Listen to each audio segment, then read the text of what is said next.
Hey everybody, welcome to another live edition of Haggerty Dog Training where we answer your questions about your dog or your neighbor's dog or whoever's dog you want to know about. Um, whatever dog questions, safety, health related training, we will answer them here. I do apologize. I know I'm a bit late coming on today. We've been a bit busy like every other dog trainer, and we got a little lost in training the dogs and lost track of the time today. I want to give a special shout out, although she doesn't want her birthday acknowledged, but we have a very special employee today. I won't mention her name, but today is her birthday. So when you come today to pick up your dog, just wish everybody a happy birthday. Or Monday, when you drop off your dog, just wish everybody a happy birthday. And chances are you're going to figure out whose birthday it is. But I will not embarrass her. And I know she said it's wonderful to be 25 again. So happy 25th birthday. So a few things I wanted to go over. Car safety, that's a big issue right now. I tell everybody when you're going on a long trip, you don't have to take your dog out every couple of hours. Every time you stop your car to take your dog out to go to the bathroom, you are increasing your risk of something happening. And I know I mentioned this last week. In New Jersey, and I'm not sure about the other states, but in New Jersey, there is a state law that your dog does need to be confined inside of either a crate or with a harness inside the vehicle. Not only is it for their safety, but it's also for your safety.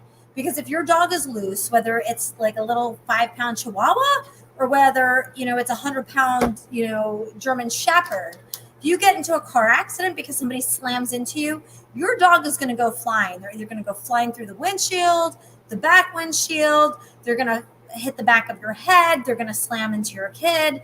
You're best off keeping them secure in either a harness or a crate. It's not going to hurt your dog's feelings to not be running free in the back of the car. They're much safer either in a crate or in a harness. And don't worry about, that crate going flying. If you have the crate secured in the car, it's not going to go flying. So I can't stress it enough. Please be careful when traveling with your dog. I do want to give a special shout out to Brixton, the little French bulldog that visited us a few times. He finally has a home, and his new mom is spoiling him. He joined a family up in Massachusetts. He has a little French bulldog sister named Millie. And from what I understand, they're getting along wonderfully. He snuck his way into the parents' bed the first night. So he's happy as a clam. He finally has the home that he deserves. So we are so happy for Brixton. We've got a couple of questions this week. I bring my dog outside to go to the bathroom, and sometimes she'll still poop when I bring her inside. So the important thing is don't give her the opportunity to go to the bathroom. If she still has to poop, don't give her free run in the house. Put her inside the crate. And then this owner said to me, yeah, but I feel badly. I said, she doesn't feel badly when she poops all over your house, does she? Well, no. I said, well, stop giving her the opportunity to go to the bathroom in the house. If you take your dog out and you know that they have to poop first thing in the morning and you take them for a walk and they don't poop, you know they're going to come inside and poop inside the house. So either put them in a crate or keep them somewhere where they can poop safely without pooping inside the house. If they're pooping inside the house, you are reinforcing that behavior. You're teaching them it's okay to go to the bathroom in the house. Every time they have an accident, it's self-rewarding behavior.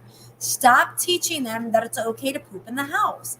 Don't feel badly. Believe me, your dog has it better than you do. When it comes time to make the car payment or the mortgage payment or anything like that, they get chauffeur driven to the vet. Who worries about the bills? You do. Your dog doesn't. Does your dog clean up after themselves after they've pooped all over your floor again? No, they don't feel badly. They feel better. They're like, oh, I feel so much better. I went to the bathroom. And look, I've got my slave cleaning up after me. So don't feel badly for your dog. You need to teach your dog. If you want the dog to stop the bad behavior, you have to stop giving them the opportunity to perform the bad behavior. In this case, pooping in the house after a walk. So,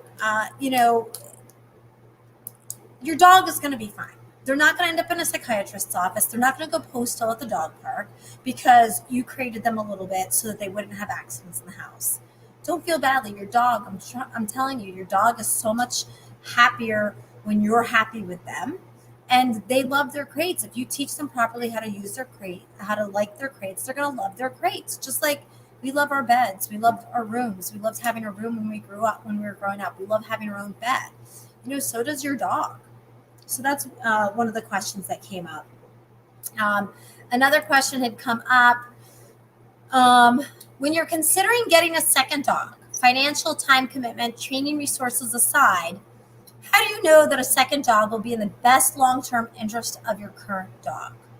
Our dog has only been an only dog for the last 2 years, and we were worried about them feeling displaced from our pack. Well, you know what? Dogs have different personalities, and of course, you know your dog better. Does your dog get along with other dogs? Does your dog like to play with other dogs? You might want to try, having some play dates with a friend's dog and see, do they enjoy playing with other dogs? I had a mixed breed for 17 years. He lived to be 17 and a half roughly. And he was never one to play with other dogs. He was fine around other dogs, but he never really wanted to play with other dogs. He was just kind of a loner. And he was just quite content sitting next to me, playing with me as opposed to other dogs. So every dog is different. I have to say, when people tell me that they have, an old dog that's having trouble getting along, I always think like, oh, what's a new puppy going to do to this old lady or this old man? Is the puppy going to be too much for the old lady or old man? Is the puppy going to try to play with the older dog? And when I say older dog, I'm talking about an elderly dog, a senior dog, a dog that may not be getting around as well as they once did. So as the owner, it's your responsibility to make sure that that puppy is not too much for the senior citizen. I know people who have gotten, young puppies because their senior citizen dog was getting older and they were getting concerned and they wanted to have the next dog before they had no dog. And I've always been concerned about that senior dog. And I know there have been cases where it's actually added life to the senior dog.